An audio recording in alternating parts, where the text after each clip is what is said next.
but I want to try to do the best I can on the dates of this. Okay. So I'm JC Hoagland. I'd like to talk to you today about something I feel really strongly about, and that is I'm against school consolidation, especially for small rural school districts. What the reason for what it does to the towns, and we can look around right here and see exactly what it does. Yeah, for many years, Fremont, Grant, and Birch Tree boasted great populations. Family-owned businesses, service businesses, everything you could really want in small towns. And upon the closure of the schools, those all go away. These small little towns nestled against the bluffs, and Rolling Hills is a great place to raise your kids. But as the school leaves, the people leave, the good people, and what's left behind is not something that's really, really good. There's really nothing for children to do in the towns anymore, and it really is a shame. And a lot of that, I feel, is the reason is because of schools. When schools leave, that all leaves.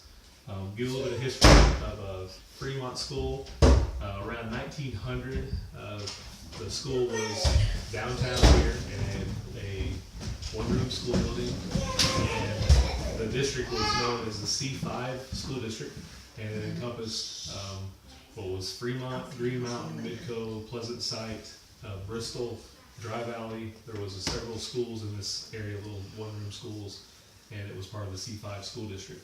In 1919, a two-story concrete school was built downtown here, and a lot of those schools began to consolidate to Fremont. Midco, Pleasant Site, Green Mountain all came to Fremont with their high schools, and a lot of the younger kids still stayed behind in the one-room school buildings.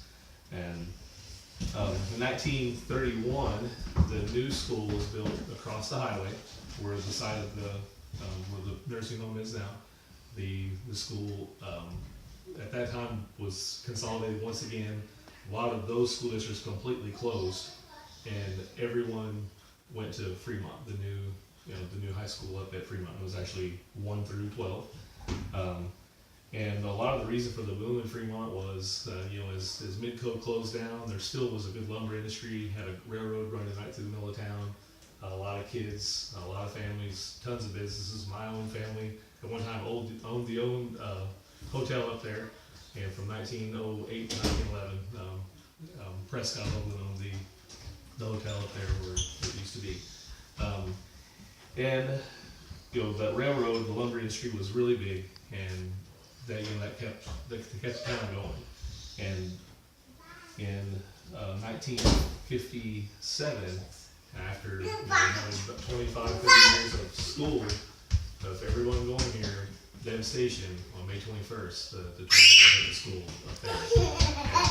And when the tornado hit the school, the school moved down here, and then actually had school in the church until the new school district, until the new school building was built after around 1960. That was a big deal for a little town like this to get a school as nice as what was built up there.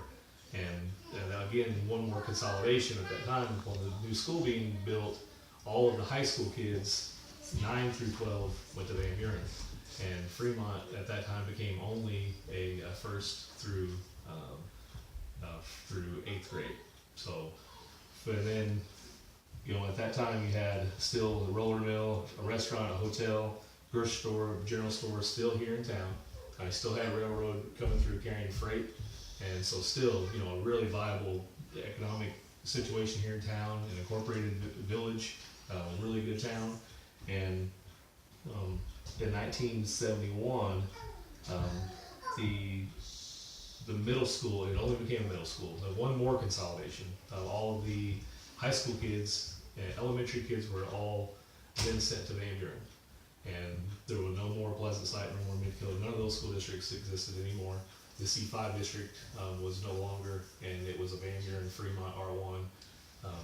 And only the kids that were in 6th, 7th, and 8th grade went to Fremont. And that's kind of the beginning of, you can start to see the reduction of population. And by 1987, 88, the talks of closing Fremont School completely were underway. Still kind of a resurgence of economic situation for the town, you know, with you had 3 gas stations, you still had a grocery store, a general store, still had, you know, a decent population. But, you know, in 1988, when upon the closure of the school completely, then we had a complete consolidation of Vanguard. So, you know, fast forward, you know, 25 years from there, and now the town is really nothing more than an unincorporated village. There's really nothing here for the kids. There, you know, still you still have the park, but the park's not there what it used to be. Speaking from my own personal experience, I can remember walking from the school, walking across the highway and doing class field trips looking for leads for our science projects. And we used to play baseball games right down here, hit baseballs through Roy Green's window and had to turn the field around. And there was always a basketball game going almost every night in town. And it really, really is a shame to see that stuff go away.